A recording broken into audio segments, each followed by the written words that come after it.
Hello guys, welcome to another video. So if you've been watching my videos, you'll know that in January I was diagnosed with neuroendocrine cancer. So I've got a neuroendocrine tumour of my small intestines that has spread to my liver. So that was discovered after a number of months suffering with symptoms which I now know was carcinoid syndrome. So I was getting lots of hot red flushes of my face and throughout my body. So that was discovered via a 24-hour urine test to measure my serotonin levels, and then I was sent off for a CT scan with contrast dye, which showed the tumours. And then I was referred to a neuroendocrine specialist, an oncologist who specialises in this cancer. And the first meeting I had with them was quite positive, and they were, their plan was to attack this quite aggressively. And they were hoping from the images they were getting from the CT scan that they were going to be able to surgically remove all of the cancer. So I was encouraged by that first meeting, but they couldn't say that for certain at that time because they didn't have all the scan results that they needed. That CT scan was great for that initial view of those tumours and discovering what was going on, but I needed some more detailed scans to know for certain that this cancer could be removed surgically. So I went off for an MRI scan of the liver just to determine how far the disease in the liver had spread and whether it could be surgically removed. And I also had a PET scan. So a particular scan that I had was a Ga-68 DOTATAte scan, determine the staging of the cancer to determine how far the cancer had spread in my body, whether it was just those two areas. So I definitely was quite nervous going to see the oncologist to get the results for those scans. Everything I've read about this cancer, it seems quite sneaky and it can spread through your body fairly undetected. So I'd kind of prepared myself for it not to be a straightforward results day and there to be a few other bumps in the road ahead. So yeah, I could go with Jenny again, which was nice. So we went to see the oncologist and we were sitting there quite nervously. But when he came in, he said that they were going to move ahead with the operation plan, and they think from the scan results they're feeling confident that they can remove all the cancer surgically. So yeah, I was absolutely delighted when I heard that, to be honest with you. The scans effectively confirmed that I have my primary tumour in the small intestines and the disease in the liver, which can all be removed surgically, or they hope it can. There is also some lymph node involvement as well. So he said that one lymph node next to the primary tumour is showing that there's cancer there as well. So that will be removed as well, which is not a particularly surprising thing. Often there's lymph node involvement with this particular cancer, and it doesn't appear to have spread throughout the body to different lymph nodes. So that's great news.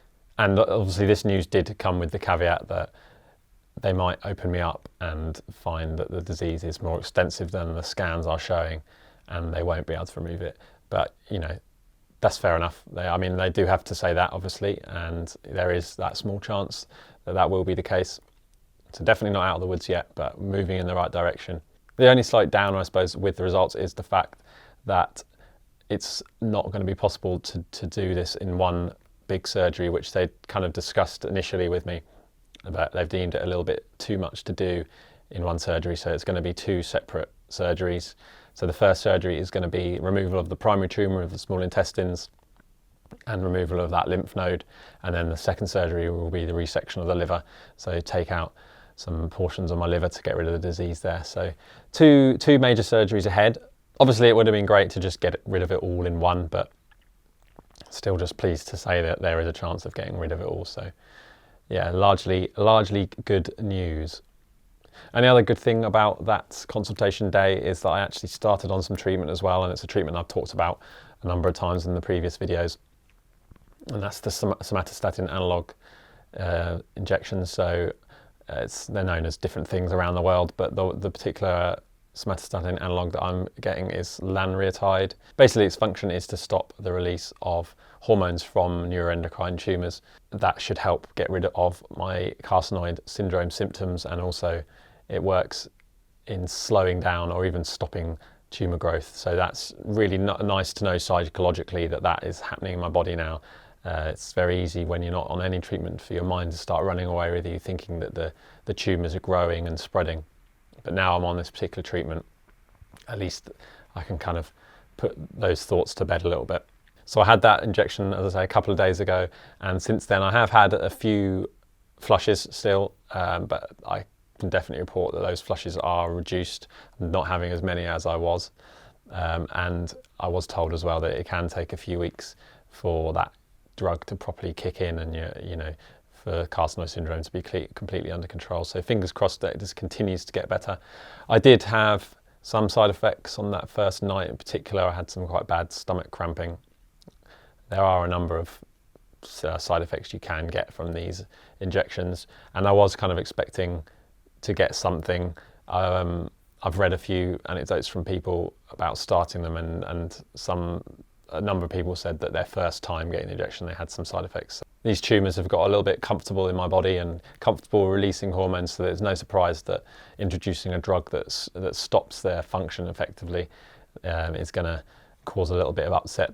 So yeah, as I say, I had a bit of stomach cramping, and my abdomen does feel a little bit off as well at the moment. So yeah, not too bad though. I'm a little bit tired, a bit of fatigue, which can be attributed perhaps to the injections as well. But I'm just happy that I'm getting a bit of treatment, as I say, so it's not a big thing really.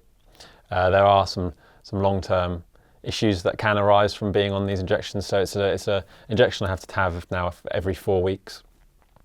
So basically it stops the release of digestive enzymes as well. So basically it can lead to some malabsorption issues. So my body might struggle to absorb nutrients and vitamins and things. So that's going to be hopefully closely monitored. I am going to have a chat soon with the dietitians, and I've had some extensive blood tests to measure my vitamins and nutrients. So they'll keep an eye on that.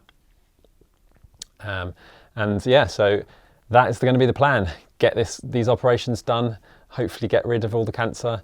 Obviously, that's not going to be the end of it. There's going to be close monitoring of my situation for pretty much the rest of my life. So I'll be getting scans, every 6 months. Maybe it might push that out to a year as time goes by. And there is a chance that it will start to grow back.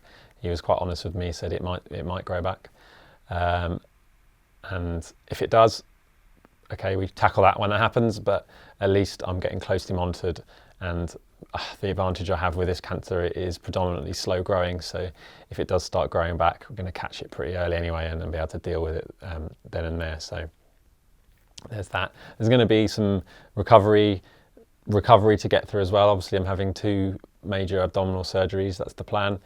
And there might likely be removal of a portion of my small intestines as well. So my body's going to have to adjust to that, and then it's going to have to regrow the liver that's been taken out. But yeah, I can deal with that, and I just hope and look forward to the day that I get it all removed. But yeah, that's the news, guys. Thank you so much for joining me. Thank you for following along on this journey. As I say, the way to go yet. Obviously, this is just a sit down and chat with you today, but I will be making some more interesting videos as well in the future. But thank you very much. I'll catch you in another video.